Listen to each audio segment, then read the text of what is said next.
So here we are in Central Lobby. This is the heart of Parliament.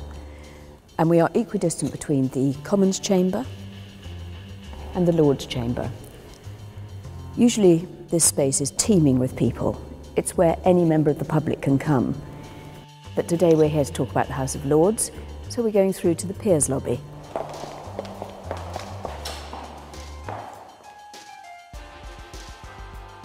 So here we are in the Peers Lobby. Again, this is usually teeming with people. They might be members of the public who have come to watch our proceedings, and they walk through here to go up to the gallery where they watch what's going on in the chamber.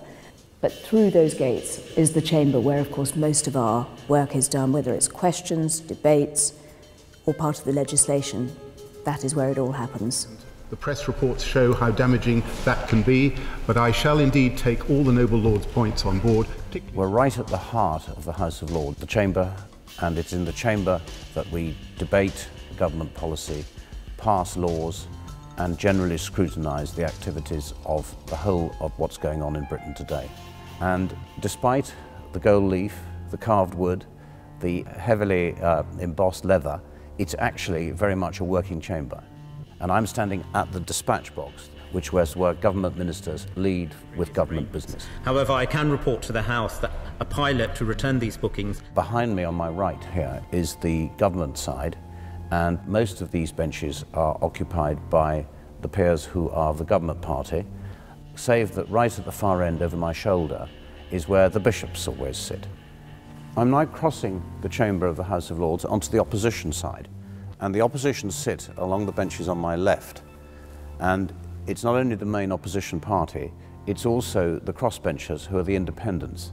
And one of the unusual characteristics of the House of Lords is that there is a large independent presence, which means that no one party has an overall majority. There are three other important parts of the chamber that I think it's useful to know about. And the first one is the woolsack, which is where the Lord Speaker sits. Over to my right here is the clerk's table, and the clerks are the administrators, the civil servants who keep us all right. And finally, over my shoulder is the royal throne. So here we are in the Grand Committee Room, but it's also known as the Moses Room, and you will see from that picture of Moses coming down the mountain why it's known as that.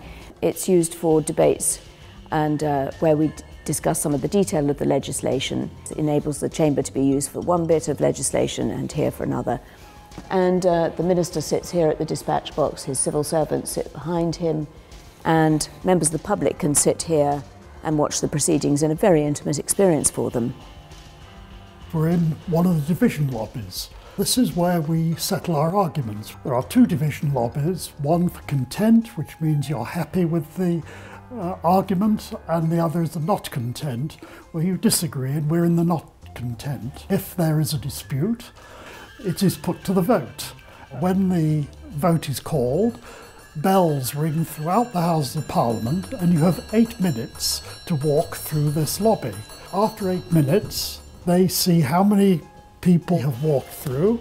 They go into the chamber, and they will read out who has won and who has lost. And that's the way we settle our arguments. This is the Royal Gallery, and the gallery is used for ceremonial occasions, which don't take place that often, but it's used every day for meetings. For example, here we have a table, 6 chairs. There are other tables like this, and there may be a meeting which has been set up involving people from outside the Houses of Parliament, or it may be simply peers hatching together some plan. Sometimes it's very crowded and very busy, there's a lot going on, and other times it's very quiet and slightly spooky, particularly late at night.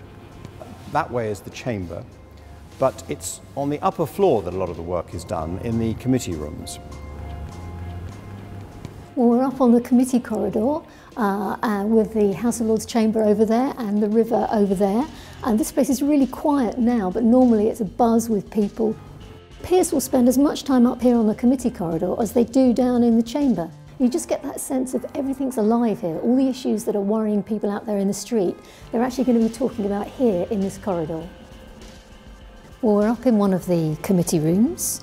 Some of the rooms are bigger than this, some are smaller, but they all pretty much look the same. And this is where we do the important work of scrutinising government policy and trying to influence future public policy debates. You'll have people from all parties, and indeed no parties, coming together to really dig deeply into an issue that we feel strongly needs investigating, be it energy or transport or how we're going to feed the world in the future. So these doors here mark the end of the House of Lords committee corridor. Down below us is the central lobby, which is the central point of the Houses of Parliament, with two chambers flowing off from it. The House of Lords on one side, House of Commons over there.